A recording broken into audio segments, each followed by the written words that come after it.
Dramang ito ay rated SPG. Striktong patnubay at gabay ng magulang ang kailangan. Maaaring may masiselang tema, lengguwahe, karahasan, sexual, horror o droga na hindi angkop sa mga bata. Tuluyan na kayang nahawaan si Annalyn ng TSB virus ni Doc Yula? Ano ang gagawin ni Lynette at Robert ngayong nasa delikadong kalagayan si Annalyn? Magandang araw at eto na nga tayo sa ating pinakaabangang tagpo sa Abot Kamay na Pangarap. Welcome to my channel. Please don't forget to like, comment, and click the bell button para lagi kayong updated sa aking mga videos. Dahil nga sa kumalat na ang virus sa San Ricardo Hospital, kaya halos lahat ng pasyente, nurse at mga doktor ay nagkakahawaan na. Pero hindi nagpapigil si Michael sa panunuyo niya kay Denise na muling tanggapin ang alok nito na pakasalan siya. Dahil nararamdaman ni Michael na kailangan niyang pakasalan si Denise bago pa man mahuli ang lahat dahil nararamdaman niya na malala na ang sakit niya at itinago niya ito kay Annalyn. Hindi niya sinabi kay Annalyn na sumuka na siya ng dugo dahil ang importante ngayon sa kanya ay muli siyang tanggapin ni Denise sa buhay nito. Habang si Denise naman ay napapaisip kung tatanggapin niya pa si Michael, pero sadyang mahal na mahal niya pa din si Michael kaya muli niya itong tinanggap sa buhay niya. Labis naman na ikinatuwa ni Michael ang naging desisyon ni Denise na tanggapin muli nito sa buhay niya at si Denise na mismo ang nag-propose sa kanya. Agad naman kinuha ni Michael ang singsing na bigay niya kay Denise para isuot ito sa kanya. Ngunit natigilan si Michael dahil nais niyang pakasalan si Denise kaagad na. Sa sobrang tuwa ni Michael, sinabi niya kay Denise na ngayon na tayo magpakasal. Huwag na bukas, dapat ngayon na. Ikinagulat naman ni Denise ang sinabi ni Michael. Kaya agad naman umuo si Denise sa gusto ni Michael. Habang ang mga taong nakapaligid sa kanila sa loob ng isolation room ay sobrang kinilig at nagpalakpakan sila sa nasasaksiyan nilang pagmamahalan ni Michael at Doc Denise. Kaya kahit nasa gitna sila ng lumalalang sakit sa loob ng Ricardo Hospital, ay itinuloy nila ang kasal nilang dalawa. Labis-labis naman ang kaligayahan ng dalawa at nang matapos na ang kasalan, agad nang tinanggal ni Michael ang mask upang halikan si Denise, ngunit laking gulat naman ni Denise nang mapansin niya na dumudugo ang ilong ni Michael. At maya-maya ay inubo na si Michael at nakita niya na may kasama na din itong dugo at medyo nahihirapan na si Michael huminga. Kaya agad na lumapit ang mga doktor at nurse kay Michael at pinalayo si Denise.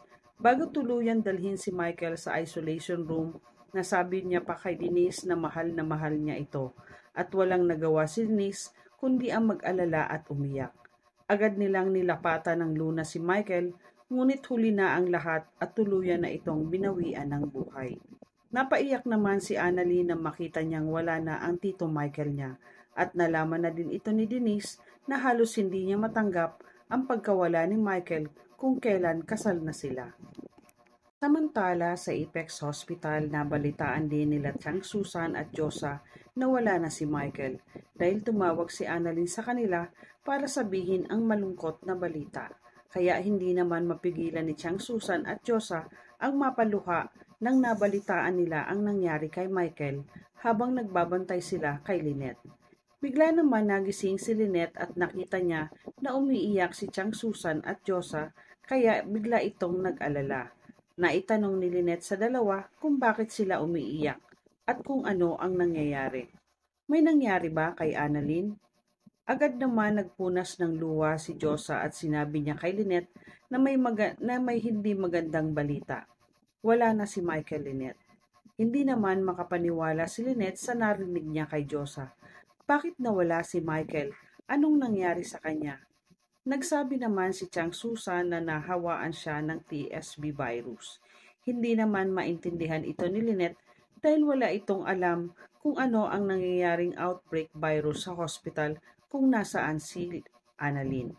Ipinaliwanag nila ito kay Lynette kaya mas lalong nag-alala si Lynette para kay Annalyn at naitanong kung kasama ba si Annalyn sa mga doktor na gumagamot sa mga nahahawaang pasyente. Labis-labis ang pag-aalala ni Lynette kay Annalyn kaya sinabihan nila Chang Susan si Lynette na okay lang si Annalyn at walang masamang nangyari sa kanya. Samantala, sa Rigado Hospital, tuluyan ng nahawaan si Doc Yula ng isang lalaki na may virus at nakumpirma niya ito nang makaramdam siya ng panghihina at sumuka na din siya ng dugo. Kaya ikinatakot ito ni Doc Yula. Ang hindi niya alam ay nasundan siya ni Annalyn at nakita siya nito. Agad naman sinabihan ni Annalyn si Doc Yula na dadalhin niya na ito sa ER para agad magamot. Pero ayaw ni Doc Yula. Pilit pinakikiusapan ni Annalyn si Doc Yula na dadalhin niya na ito sa ER. Pero tumanggi si Doc Yula kay Annalyn at siya na lang daw ang bahala sa sarili niya.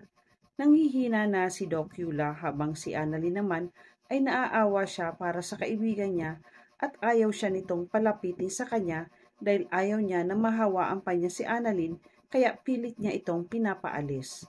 Nakikita ni Annalyn na nahihirapan ng huminga si Doc Yula, ngunit wala siyang magawa kundi ang mapaiyak na lang. Maya-maya ay bigla na lang natumba si Doc Yula at tuluyan na itong binawian ng buhay sa harap mismo ni Annalyn. Agad naman nilapitan ni Annalyn si Doc Yula para tulungan ito, pero huli na din ang lahat. Hindi naman matanggap ni Nurse Karen ang nangyari kay Doc Yula sa pagkawala nito at labis niyang iniyakan ang kaibigan nang malaman niya na wala na ito. Samantala, dahil sa mga nangyayari, hindi na napigilan ni Annalyn ang magkaroon siya ng takot dahil sa sunod-sunod na nagkakaroon ng TSB virus ang mga mahal niya sa buhay, lalo na ang pagkamatay ni Doc Yula at ng Tito Michael niya. Kaya sa loob ng isang kwarto, pumasok si Annalyn at doon umiyak siya at naiisip niya ang mga mahal niya sa buhay niya na baka hindi na ito makita kung sakaling mahawaan na din siya ng nakamamatay na TSB virus. Kaya agad niyang tinawagan ang Tatay Robert niya para sabihin ang nararamdaman niyang takot na baka mahawaan na din siya ng TSB virus. Umiiyak si Annalyn sa Tatay Robert niya, na ipinag-alala naman ni Robert nang marinig niyang umiiyak si Annalyn.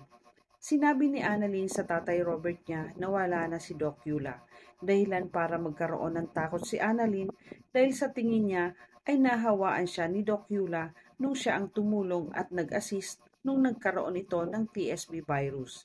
Hindi naman makapaniwala ang Tatay Robert niya. Kaya sinabihan niya ito na, sigurado ka ba anak? Bakit? Ano ba ang nangyari? Umiiyak na sinabi ni Annalyn na hindi ko alam tay. Ano ang gagawin ko?